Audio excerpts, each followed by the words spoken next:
खिलाफ साजिश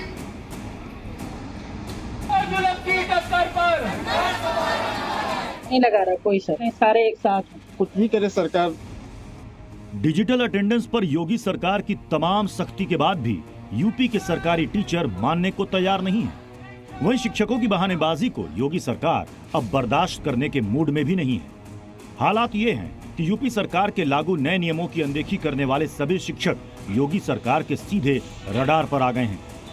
सूत्रों के मुताबिक डिजिटल अटेंडेंस नहीं लगाने वाले शिक्षकों पर कार्रवाई की जा सकती है। सीएम योगी ने शिक्षा विभाग से जुड़े पदाधिकारियों के साथ बैठक करके सख्त कार्रवाई के निर्देश दिए हैं। योगी सरकार के निर्देश के मुताबिक 3 दिन तक डिजिटल हाजिरी नहीं लगाने पर वेतन रोका जा सकता है। डिजिटल हाजिरी नहीं लगाने पर विभागीय आदेश की अवहेलना मानी जाएगी।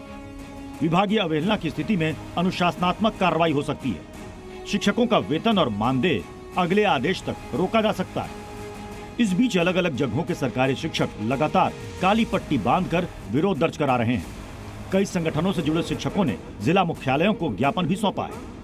पूरे विवाद को समझने के लिए जी न्यूज की टीम उत्तर प्रदेश के कई जिलों के सरकारी स्कूलों में पहुंची और शिक्षकों के इस विरोध की वजह जानने की कोशिश की। डिजिटल अटेंडेंस की हकीकत परखने के लिए जी मीडिया की टीम जब उन्नाव के आदर्श बाल प्राथमिक विद्यालय पहुंची तो वहां मौजूद शिक्षिका नादिरा बेगम ने ऑनलाइन हाजिरी पर क्या कहा, सुनिए। डिजिटल अटेंडेंस लगाई आप? नहीं सर, डिजिटल अटेंडेंस न मुझे टेबलेट नहीं मिला। वेतन कटौती के आदेश भी दिए, वेतन कटौती हुई है, आप इसके बारे में क्या? श्योर नहीं हूँ कटा है या नहीं कटा। जो हाल यूपी के उन्नाव के स्कूल में है वही यूपी के दूसरे स्कूलों में भी है। जी मीडिया की टीम अमेठी के स्कूल में भी पहुंची, लेकिन यहाँ भी शिक्षक डिजिटल अटेंडेंस के लिए बिल्कुल तैयार नहीं है। अगर तैयार भी हैं तो इनकी सरकार से अपनी ही डिमांड है। राज्य कर्मचारियों को 30 दिनों का ईएल मिलता है, हम लोगों को सिर्फ 14 सीएल है। 14 सीएल में पूरे वर्ष हमें उसी में करना है। हम लोगों को जून में जो छुट्टियां मिलती हैं वो छुट्टियां हम लोगों को खत्म कर दें, पूरी तरीके से खत्म कर दें। हम लोग जून में विद्यालय यानी पूरे वर्ष जाएंगे विद्यालय, लेकिन हमें 30 दिन का ईएल दे दें। 15 मिनट का समय दिया गया है। इस समय इसको और थोड़ा बढ़ा दिया है, जैसे कि कभी कभी आते समय रास्ते में जाम भी लग जाता है और इस समय तो बरसात का मौसम जैसा चल ही रहा है। इस मौसम में विद्यालय पहुंचना वो भी केवल 15 मिनट का टाइम दिया गया है, बहुत ही मुश्किल है। इसके साथ हम लोगों को हाफ सीएल भी नहीं मिला है। हम लोग चाहते हैं हमको हाफ सीएल मिले और राज्य कर्मचारी का दर्जा भी मिले। सरकार के आदेश की नाफरमानी पर एक तरफ योगी सरकार सख्त है तो दूसरी तरफ डिजिटल हाजिरी के लिए शिक्षकों को मनाने और समझाने के लिए अफसरों को फील्ड में उतार दिया गया है। जी मीडिया की टीम ने यूपी के बलिया के स्कूल में दौरा किया तो बीएसए के अधिकारी शिक्षकों से डिजिटल हाजिरी को लेकर बातचीत करते और उनको समझाते नजर आए।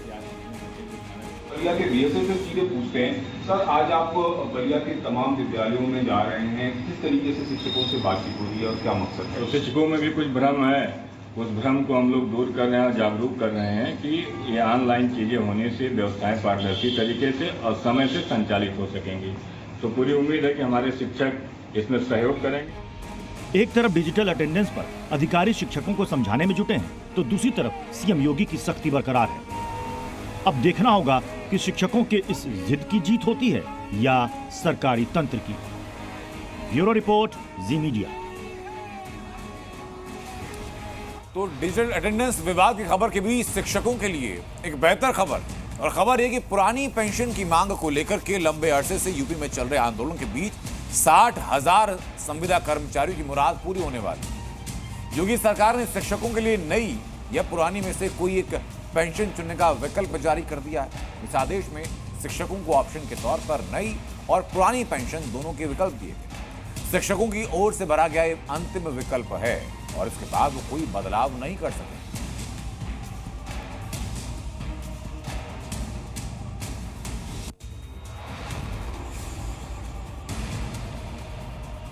आपको बताएं कि प्रदेश में नई पेंशन स्कीम 1 अप्रैल 2005 से लागू की गई थी।